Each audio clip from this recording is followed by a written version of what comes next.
Olá, gente boa de Deus.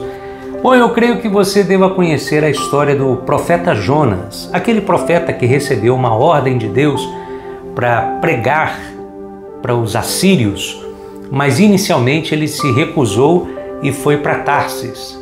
E no trajeto para Tarsis, Deus mandou um grande vento, uma tempestade, e aí no final das contas, quando Jonas ele foi lançado ao mar, ele foi engolido por um grande peixe, até que de lá, do ventre do grande peixe, ele orou ao Senhor e finalmente ele decidiu obedecer à voz de Deus e foi então pregar aos assírios em Nínive. Você deve conhecer bem essa história. Mas o que me chama a atenção nessa história é o fato de que Jonas, ele era um patriota, alguém que viveu intensamente as profundas frustrações de Israel naqueles dias. Alguns anos atrás, os assírios eles haviam arrasado Israel, mas agora o próprio Deus manda que Jonas vá até lá e pregue para eles. Israel vivia uma de suas maiores crises, com o risco de ser extinta como nação. Então a relutância do profeta se deu porque ele ainda não havia entendido plenamente a bondade e a misericórdia de Deus. Para mim, gente boa, Jonas era o mais extravagante e humano dos profetas do Velho Testamento. E por isso há muito com que se identificar com ele, E entre dezenas de lições que podemos tirar da história do profeta Jonas, existe uma que ela tem a ver muito comigo, com você e com qualquer indivíduo, que é as duas vontades do ser humano. A vontade de obedecer a Deus e a vontade de desobedecer ao mandamento de Deus. Sabe, no interior do ser humano há potencialmente essas duas vontades, duas forças que se digladiam, esses dois apelos que nos chamam constantemente, que é a vontade de obedecer a Deus, que é aquela vontade de fazer o bem, fazer o que é certo, de priorizar o mandamento de Deus, e, por um outro lado, a vontade de desobedecer a Deus, que é aquela vontade de fazer o que nos agrada, mesmo que isto não seja certo ou agrade a Deus.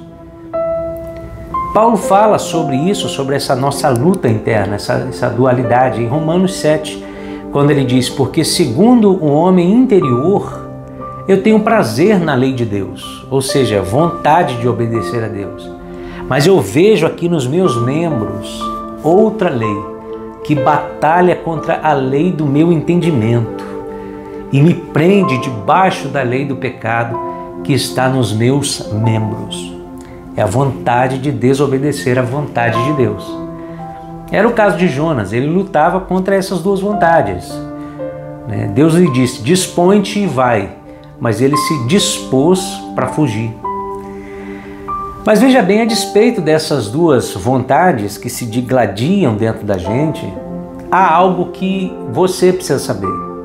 Toda fuga da vontade de Deus implica descida. Ao desobedecer à vontade de Deus, Jonas ele vai para o porão do navio e ele ficou ali tranquilamente deprimido, dormindo no porão. O homem que foge de Deus, ele se abriga em sua própria depressão. Pois é, algo interessante a se notar nessa história é a soberania de Deus. Embora o profeta Jonas ele tenha tentado fugir de Deus, o Senhor faz o mar ficar tempestuoso, e envia um grande peixe ali também, revelando assim que ele estava no absoluto controle de todas as coisas. E é assim, muitas vezes, que Deus nos traz de volta à sua vontade. Veja que em Jonas, no capítulo 1, verso 4, diz que o Senhor mandou, foi Deus quem mandou ao mar um grande vento e, consequentemente, se formou no mar uma forte tempestade e o navio estava a ponto de se quebrar. Então veja que às vezes Deus ele pode mandar um vento forte. Nós podemos interpretar isso contextualmente como forças adversas, portas fechadas, lutas, impedimentos. Muitas vezes Deus nos chama a atenção, sim, através de ventos fortes. Isso em vários contextos da nossa vida. Circunstâncias familiares, rebeldia dos filhos, um desajuste no casamento, circunstâncias também financeiras, perda do emprego, o dinheiro de repente não dá, e por aí vai, circunstâncias espirituais, falta de paz, circunstâncias que eu poderia chamar de pessoais, insatisfação, frustração, depressão e etc.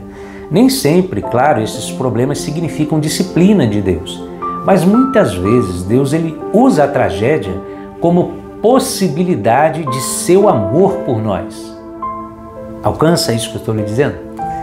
Quando olhamos para a história de Jonas, nós vemos que ele estava sendo perseguido pela adversidade e tudo acontecia de errado. E Jonas sabia que a sua desobediência era a causa daquilo tudo ali. Tanto é que lançaram sorte sobre ele aí, Lançaram sorte lá no navio e caiu sobre ele. Ele havia perdido a noção de que o mundo espiritual também funciona à base de lei de causa e efeito. Ninguém que desobedece a Deus fica impune, meu irmão. E mais, pessoas que fogem da vontade de Deus trazem maldição aonde quer que vão. Pois é, o próprio Jonas reconheceu isso. Dê uma olhada no versículo 12, quando ele pediu que os marinheiros o lançassem ao mar, e ele disse que o mar se aquietaria se eles fizessem isso, ficaria tudo bem com eles, reconhecendo em suas próprias palavras que ele era a causa que sobreveio àquelas pessoas ali, aquela grande tempestade. Ele era o causador. Pois é, mas apesar de toda a tribulação e circunstâncias adversas que Jonas viveu, justamente porque não queria ouvir Deus, o Senhor dá mais uma chance a ele e intervém soberanamente em sua vida. Deus enviou um peixe a fim de que Jonas confrontasse a sua desobediência e se quebrantasse diante da vontade divina. Deus, muitas vezes, veja bem, Ele interfere também na nossa vida de maneira extraordinária. Ele nos leva a uma situação de crise para que possamos refletir, assim como Ele fez com Jonas. Pode ser um acidente, uma enfermidade, uma decepção, sei lá, uma quebra nos negócios, pode ser tanta coisa. Então eu quero terminar esse vídeo aqui te mostrando, à luz desse texto do livro de Jonas, como voltar à vontade de Deus. O texto de Jonas ele nos aponta duas atitudes desse profeta. A primeira delas é a oração. Jonas ele não havia orado em nenhum momento. Quando ele decidiu fugir para Tarsis, na tempestade, ele não ora também quando a verdade sobre a sua fuga se tornou pública, nem quando ele foi lançado no mar, em momento nenhum, mas no ventre do peixe, ele restaura sua alma com a oração. Ele diz, na minha angústia clamei ao Senhor. Então veja que a oração nos confronta e através dela nós somos quebrantados. A oração muda mais do que situações, ela muda você está entendendo isso? E nós também podemos voltar à vontade de Deus através da disposição de obedecer. Jonas ele se dispôs a obedecer a Deus e não a sua própria vontade e desejos. Sim, a atitude relutante de Jonas ali inicialmente não deve nos deixar cegos para o fato de que o profeta Jonas cumpriu a ordem de Deus. Ele cumpriu, ele obedeceu, ele decidiu obedecer à vontade de Deus e pregou lá nas ruas de Nínive e o povo se arrependeu e se livrou do juízo de Deus. Então, ao invés de você fugir da vontade de Deus ou de falar não para Ele, aprenda com Jonas. Confie a Ele a sua vida. Ele sabe o que Ele está fazendo. Deus te abençoe. Tchau.